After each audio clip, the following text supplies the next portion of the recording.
வணக்கம். ஒரு புதுசா ஒரு கார் எடுக்க போறீங்கன்னா, என்னென்ன விஷயங்கள்லாம் பார்க்கணும் அப்படிங்கிறத ஒரு ஷார்ட் அண்ட் ஸ்வீட்டா ஒரு 10 பாயிண்ட்ல சொல்றேன். ஏன்னா, நான் வந்து இப்போ புதுசா ஒரு கார் எடுத்தேன். அத பேஸ் பண்ணி தான் வந்து பார்த்தீங்கன்னா, இந்த வீடியோவ நான் போடுறேன். இதில வந்து பார்த்தீங்கன்னா, நான் வந்துட்டு இந்த கார் வாங்குறதுக்கு முன்னாடி வந்து பார்த்தீங்கன்னா, பல யூடியூப் வீடியோ பார்த்துருக்கேன். ஒண்ணு 30 நிமிஷம், 45 நிமிஷம், 1 மணி நேரம் இப்படி ஓடுச்சு. ஆனா, இது எல்லாத்தையுமே வந்து பார்த்தீங்கன்னா, ஒரு சம்மரைஸ் பண்ணி ஒரு சின்னதா ஒரு ஷார்ட்டா நான் வந்து ஒரு வீடியோவா போடணும் அப்படின்ட்டு தான் இந்த வீடியோ நான் போடுறேன். ஃபர்ஸ்ட் வந்து பார்த்தீங்கன்னா, நம்ம வந்து கார் எடுக்க போறது கேஷ்ல எடுக்க போறோமா, லோன்ல எடுக்க போறோமா அப்படிங்கிறத முடிவு பண்ணிக்கணும். ஆனா, என்னோட சஜஷன் என்னன்னு பார்த்தீங்கன்னா, நீங்க வந்து லோன் எடுக்கிறது வந்து பெஸ்ட்டுன்னு சொல்லுவேன். என்ன அப்படின்னா, நம்ம வந்துட்டு ஒரு கேஷா கொண்டு போய் ஒரு 10,00,000 கட்டி ஒரு கார் எடுக்கிறதுக்கு பதிலா, அதில வந்து டவுன் பேமெண்ட் ஒரு 2,00,000 கட்டிட்டு, பேலன்ஸ் ஒரு 8,00,000 நீங்க வந்து பார்த்தீங்கன்னா, ஒரு வட்டிக்கு விட்றீங்க. 2 வட்டிக்கு விட்டாலே ஒரு மாசம் 16,000 வரும். நீங்க வந்துட்டு இதில லோன் எடுத்தீங்க அப்படின்னா, இந்த 8,00,000க்கு ஒரு 4 வருஷத்துக்கு மாசம் மாசம் இஎம்ஐ வந்து பார்த்தீங்கன்னா, 20,000 தான் வரும். ஸோ நீங்க வட்டின்னு கணக்கு பண்ணாலே கிட்டத்தட்ட 1,60,000 தான் நீங்க வட்டி கட்டுவீங்க. ஆனா இதிலேயே வந்து பார்த்தீங்கன்னா, நீங்க 8,00,000 வந்து நீங்க 2 வட்டிக்கு விட்றீங்க வெளியில அப்படின்னா, அதுவே உங்களுக்கு 16,000 கிடைக்கும். இல்ல நான் வட்டிக்கு விடமாட்டேன் அப்படின்னா, நீங்க அத ஒரு முதலீடா ஒரு பிசினஸ்ல பண்ணீங்கனாலே, அதில வர ப்ராஃபிட்ட வச்சு நீங்க வந்துட்டு லோனும் கட்டலாம். ஸோ இந்த முதலீடாவே இருக்கும். சரிங்களா? இது உங்களோட சாய்ஸ். நீங்க வந்துட்டு முதலீடு பண்ணி சம்பாரிக்கிறீங்களா? இல்ல காரு அப்படியே கேஷ் குடுத்து வாங்கிக்கிறீங்களாங்கிறது உங்க சாய்ஸ். ஸோ நெக்ஸ்ட் வந்து பார்த்தீங்கன்னா, நம்ம வந்துட்டு கார் என்ன விதமான கார் நம்ம சூஸ் பண்ண போறோம் அப்படிங்கிறது. ஸோ நம்ம ஃப்ளைட்ல போற மாரி தான். Business class, economy class. So business people எப்படி இருப்பாங்க? Audi car, BMW car, Range Rover, Land Cruiser இப்படி தான் போவாங்க. ஸோ நம்மளாட்டம் இருக்கக்கூடிய ஒரு மிடில் கிளாஸ் மக்கள் என்ன செய்வாங்க அப்படின்னா, ஸோ நம்மளுக்கு வந்து மெயின்டெனன்ஸு, மைலேஜ் இது எல்லாமே நம்ம செக் பண்ணி தான் பார்த்து வாங்குவோம். ஸோ அப்படி வந்து பார்த்தீங்கன்னா, முதல்ல நீங்க வந்து கார சூஸ் பண்ணிக்கங்க. என்ன கார் வாங்க போறோங்கிறது. ஹூண்டாயா இருக்கலாம், மாருதியா இருக்கலாம், கியாவா இருக்கலாம். இப்படி எந்த விதமான ஃபோர்டா இருக்கலாம். எந்த விதமான காரா இருந்தாலுமே, அதில ஃபர்ஸ்ட்டு நம்மளுக்கு மெயின்டெனன்ஸ் காஸ்ட் எவ்வளோ வருது? அப்படிங்கிறத முதல்ல பார்த்துக்கோங்க. ஏன்னா மெயின்டெனன்ஸ் தான் ரொம்ப முக்கியம். நம்ம வந்து பார்த்தீங்கன்னா, கொண்டு போய் சர்வீஸ் விட்றோம் அப்படின்னா, நம்மளுக்கு வந்து ஒவ்வொரு டைமுக்கு வந்து ஒரு 5,000த்துக்குள்ளே வந்துச்சு, 10,000த்துக்குள்ளே வந்துச்சுன்னா பிரச்சனை இல்ல. சில இடத்துல வந்து பார்த்தீங்கன்னா, 25,000, 30,000 அப்படிங்கிறாங்க. அதெல்லாம் நம்ம பேஸ் பண்ணி ஒரு பொருள் போயிட்டா, இது வந்து கிடைக்கும் பொருள் வந்து ஈஸியா கிடைக்குமா? அப்படிங்கிறது எல்லாத்தையுமே கேட்டுங்க. சர்வீஸ் சென்டர் எந்தெந்த இதுக்கு சர்வீஸ் சென்டர் அதிகமா இருக்கு, பக்கத்துல இருக்கு, சர்வீஸ் சார்ஜ் எவ்வளோ ஆகும், இது எல்லாமே நீட்டா தெரிஞ்சுக்கங்க. தெரிஞ்சுக்கிட்டு அடுத்து வந்து கார சூஸ் பண்ணுங்க. சரிங்களா? நெக்ஸ்ட் வந்து பார்த்தீங்கன்னா, பொதுவாவே வந்து பார்த்தீங்கன்னா, ஒரு மிடில் கிளாஸ் இருக்கக்கூடியவங்க எல்லாமே வந்து மைலேஜ் தான் வந்து பார்த்தீங்கன்னா, நல்லா பார்ப்பாங்க. ஸோ மைலேஜ் வந்து எந்தெந்த வெஹிக்கிள் மேக்ஸிமம் மாருதில இருக்கக்கூடிய எல்லா வெஹிக்கிளுமே வந்து பார்த்தீங்கன்னா, மைலேஜ் நல்லா தான் குடுக்கும். இப்ப இருக்கிற டாடா பஞ்ச் இது கூட நல்லா தான் குடுக்குது. மேனுவல்ல எல்லாமே வந்து பார்த்தீங்கன்னா, 18 கிட்ட குடுக்குது. 18, 19 கிட்ட குடுக்குது. ஆனா இருந்தாலுமே மாருதில நம்ம சொல்லவே தேவையில்ல. மாருதில இருக்கக்கூடிய ஷிஃப்ட்டா இருக்கலாம், டிசைர் இருக்கலாம். இது எல்லாமே ஷிஃப்ட், டிசைர் இப்படி எல்லாமே வந்து பார்த்தீங்கன்னா, நம்மளுக்கு வந்துட்டு மேக்ஸிமம் மாருதி கம்பெனி எல்லாமே மைலேஜ் நல்லா குடுக்கும். ஸோ அத பார்த்து எந்த கார் நீங்க வாங்குறீங்கிறத முடிவு பண்ணீங்க. மைலேஜ் செக் பண்ணீங்க. ஸோ நெக்ஸ்ட் வந்து பார்த்தீங்கன்னா, நம்ம வந்து ஒரு ஷோரூம். இப்போ பக்கத்துல இருக்கக்கூடிய ஒரு ஷோரூம்ல போனோம்னா, அவங்க வந்து ஒரு ரேட் சொல்லுவாங்க. இது வந்து அந்த ரேட்ட வச்சுட்டு நம்ம சரி ஓகே அப்படின்ட்டு போய் வாங்குறத விட, ஒரு 5 ஷோரூம் மினிமம் 5 ஷோரூம் வந்து பார்த்தீங்கன்னா, நீங்க போய் கேளுங்க. இப்போ உதாரணத்துக்கு வந்து பார்த்தீங்கன்னா, நான் சென்னையில தான் கார் எடுத்தேன். எனக்கு வந்து அரியலூர் டிஸ்ட்ரிக்ட் தான் என்னோட நேட்டிவ்.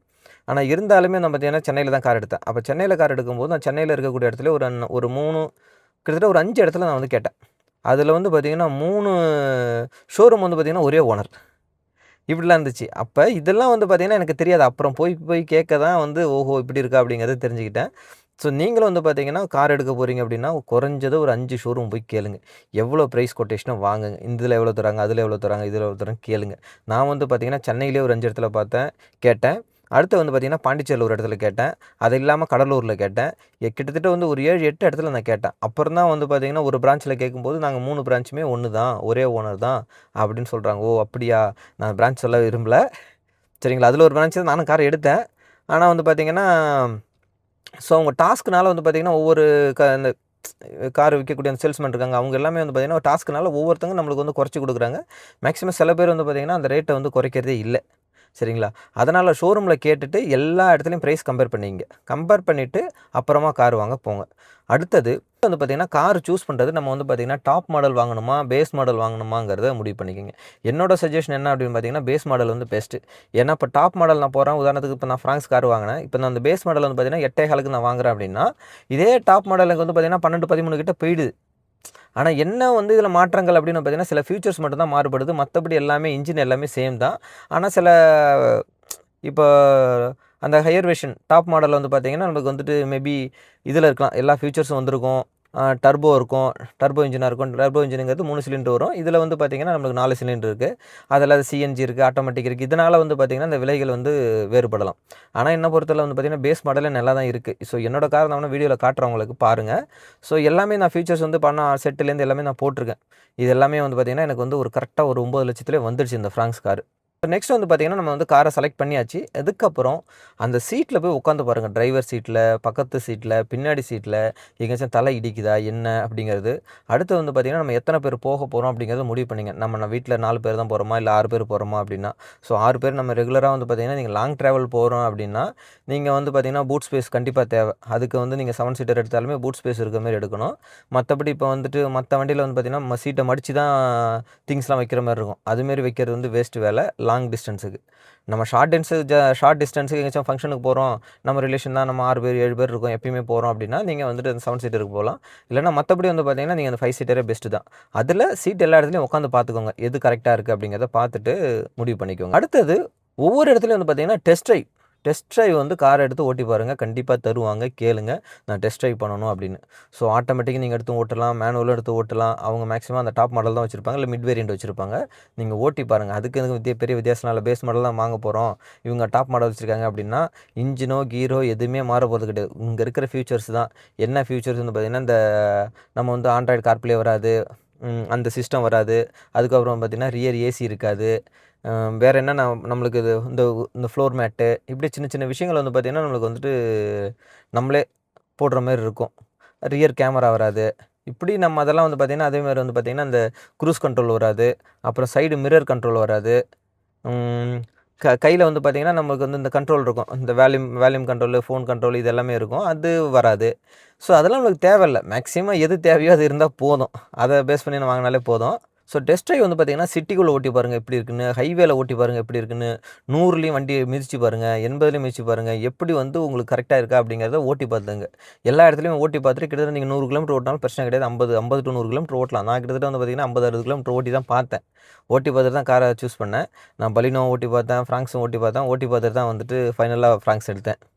அடுத்து வந்து பார்த்திங்கன்னா, இந்த பிடிஐ பண்ணுங்கள். ப்ரீ டெலிவரி இன்ஸ்பெக்ஷன் சொல்லுவாங்க. அது வந்து பார்த்திங்கன்னா, காரு முன்னாடி உங்களுக்கு வந்து அலோகேட் ஆகிருக்கு அப்படி காருனா, நீங்கள் வந்து பேமெண்ட் கட்டுறதுக்கு முன்னாடி எனக்கு அலோகேட் ஆகிருக்க காரை காமிங்க அப்படின்னு, அந்த காரை போய் குடோனில் நிறுத்தி வச்சுருப்பாங்க, இல்லை ஷோரூம் எடுத்துகிட்டு வரணும்னா எடுத்துகிட்டு வருவாங்க. அங்கே போய் பாருங்கள்.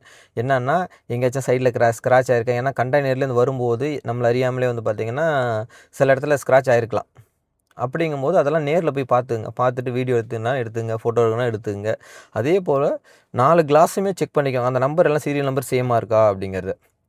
அதே போல் இயரை வந்து கன்ஃபார்ம் பண்ணிங்க. பொதுவாகவே சில வீடியோஸில் சொன்னாங்க, இதுமாரி வந்து பார்த்திங்கன்னா, நம்மளுக்கு வந்து இப்போ நான் உதாரணத்துக்கு 2026 மாடல் கார் வாங்க போகிறோம். 2026 இப்போ நடக்குது.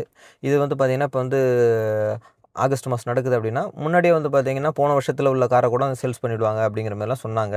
ஆனால் நம்மளுக்கு அப்படி ஒரு இதை நான் ஃபேஸ் பண்ணதில்லை. கரெக்டாக நம்மளுக்கு கொடுத்தாங்க. நம்மளுக்கு வந்து பார்த்திங்கன்னா, அந்த கார் வந்து 2026 மேல தான் மேனுஃபேக்சர் ஆகிருக்கு. ஸோ அந்த இது எல்லாமே நம்மளுக்கு வரும்போது காமிச்சிடுறாங்க. நீங்கள் வந்து பார்த்திங்கன்னா, அதேமாரி பிடிஐ பண்ணும்போது அந்த போய் காமிக்கும்போது காரை எல்லாம் செக் பண்ணிங்க. சேசிஸ் நம்பர் எல்லாம் எழுதியிருப்பாங்க, அதையும் பார்த்துங்க. டயர்லேயும் 4 டயர்லேயுமே வந்து பார்த்திங்கன்னா, எந்த இயர் மாடல் அப்படிங்கிறத மந்த்தும் இயரும் அதில் போட்டிருப்பாங்க. அதை பார்த்தாலே நம்ம கண்டுபிடிச்சிக்கலாம். கண்டினியூஸாக எழுதியிருப்பாங்க. Month plus year. இதை பார்த்தாலே வந்து எந்த மந்த்தில் வந்து அந்த மேனுஃபேக்சரிங் ஆகுங்கிறது தெரியும். ஸோ அதை பார்த்துக்கோங்க. பார்த்துட்டு வந்து பார்த்திங்கன்னா, அடுத்து வந்து பார்த்திங்கன்னா, நீங்கள் வந்து பேமெண்ட் கட்டினதுக்கப்புறம் ஃபஸ்ட்டு இன்சூரன்ஸ் தான் போடுவாங்க. இன்சூரன்ஸ் போடும்போதே உங்களுக்கு வந்து இன்சூரன்ஸ் அனுப்புங்கன்னு சொல்லிவிடுங்க. ஏன்னா அதிலே தெரிஞ்சிடும் உங்களுக்கு வந்து பார்த்திங்கன்னா, எந்த இயர் மாடல் அப்படிங்கிறதுல மென்ஷன் பண்ணுவாங்க. இன்சூரன்ஸ் போட்டதுக்கப்புறம் தான் வந்து பார்த்திங்கன்னா, ஆர்டிஓ போகும்.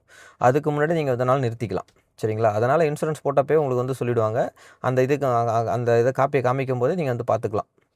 ஸோ அடுத்தது நான் வந்து எப்படி என்னோட எக்ஸ்பீரியன்ஸை நான் சொல்கிறேன். நான் வந்து பார்த்திங்கன்னா, இதுமாரி எல்லா ஷோரூம்லையும் விசாரிச்சுட்டு ஃபைனலாக வந்து பார்த்திங்கன்னா, ஃப்ராங்க்ஸை நான் பலினோ பார்த்தேன், எல்லாமே பார்த்துட்டேன். அதுக்கப்புறம் பார்த்திங்கன்னா, கிரவுண்ட் கிளியரன்ஸ் இது வந்து பார்த்திங்கன்னா, ஃப்ராங்க்ஸ் வந்து 190 mm இருக்குது. அதே பலினோ வந்து பார்த்திங்கன்னா 170 mm. ஸோ 20 mm மேலே இருக்குது. 2 சென்டிமீட்டர் தான், பெரிய அளவுக்கு வித்தியாசம் இல்லை. ஸோ பரவாயில்ல அப்படின்ட்டு ஃப்ராங்க்ஸுக்கே போயிட்டேன். ஏன்னா பார்க்குறது சின்ன ஒரு மினி எஸ்யூவி மாரி இருந்தது. அதனால் இந்த மாடலுக்கு நான் போனேன். இதில் வந்து பார்த்திங்கன்னா வந்துட்டு நான் வந்து பேஸ் மாடல் வந்து 8,45,000க்கு நான் எடுத்தேன். இந்த பேஸ் மாடல் வந்து பார்த்திங்கன்னா 25,000 வந்து அக்சசரிஸ் போட்டிருந்தாங்க. ஜஸ்ட் ஃப்ளோர் மேட் அப்படி இப்படின்னு. எனக்கு இதெல்லாம் வேணாம். நீங்கள் வந்து பார்த்திங்கன்னா, உங்களுக்கு கம்பெனி செட்டில் கொடுங்க, ரியர் கேமரா போட்டு கொடுங்க, JBL ஸ்பீக்கர் போட்டு கொடுங்க அப்படின்னு சொல்லிட்டு இன்னும் 2, 3 விஷயம் 2 ஆட் பண்ணேன். என்னென்னா இந்த வீல் கேப்பு இது ஒரு இவ்வளோ தான் மேக்ஸிமம் ஆட் பண்ணிவிட்டு, இது வந்து எனக்கு 8,45,000 கொடுங்க அப்படின்னு சொன்னால் அதுமாரி கொடுத்தாங்க. கடைசியில் வந்து பார்த்திங்கன்னா, ரிஜிஸ்ட்ரேஷன் எனக்கு வந்துட்டு அதில் ஒரு மேலே ஒரு 5,000 ஆச்சு. இதே ஒரு 8,500 ஆயிடுச்சுன்னு வச்சுங்க. அதுக்கப்புறம் வந்து பார்த்திங்கன்னா 30,000க்கு அந்த ஷோரூம்லேயே வந்து சில அக்சசரிஸ்லாம் போட்டேன். ஃப்ளோர் மேட்டதுக்கு அப்புறம் வந்து பார்த்திங்கன்னா, சின்ன சின்ன விஷயங்கள் இது எல்லாமே வந்து அங்கே நான் பண்ணினேன். இதில் வந்து பார்த்திங்கன்னா, ஃபுல் ஃப்ளோர் மேட்டு போட்டேன். அதெல்லாம் வந்து பார்த்திங்கன்னா 3D மேட் ஒன்று போட்டேன். இந்த சீட் கவரு இந்த சீட் கவர் போட்டது, இந்த ஸ்க்ரீன் வந்து பார்த்திங்கன்னா அவங்களே வந்து பார்த்திங்கன்னா நம்மளுக்கு வந்து கொடுத்துட்டாங்க. இது 8,45,000 நம்ம பேசணும்ல. ஸோ இந்த 8,45,000 வந்து பார்த்திங்கன்னா இந்த ஸ்க்ரீனு, JPL ஸ்பீக்கர்லாம் போட்டாங்க. ஸோ என்னோடய சிஸ்டத்தில் வந்து என்னோடய வண்டியை வந்து பார்த்திங்கன்னா நம்ம வந்துட்டு இது வரைக்கும் ஒரு 1500 கிலோமீட்டர் ஓட்டிட்டேன். 17.9 காமிக்குது. ஏன்னா சிட்டிக்குள்ளே ஓட்டினதுனால. இதே வந்து பார்த்திங்கன்னா நல்ல மைலேஜ் தான். 1734 கிலோமீட்டர் ஓட்டியிருக்கேன்.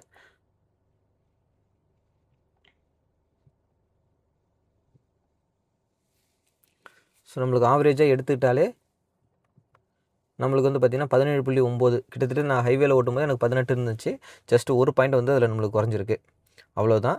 மற்றபடி நம்மளுக்கு வண்டி வந்து நல்லா தான் இருக்குது ஃப்ராங்க்ஸு.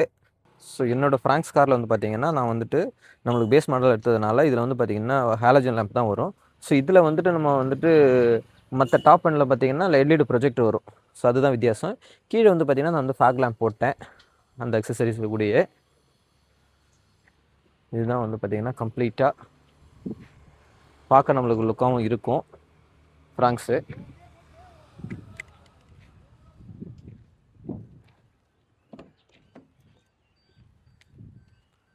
Boot space.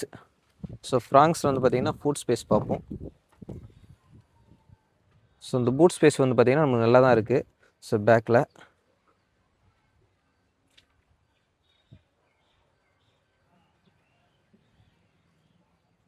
ஸோ இந்த பின்னாடி பம்பர் வந்து பார்த்திங்கன்னா நம்ம வந்து வெளியில் மாட்டினது தான், இங்கே கிடையாது.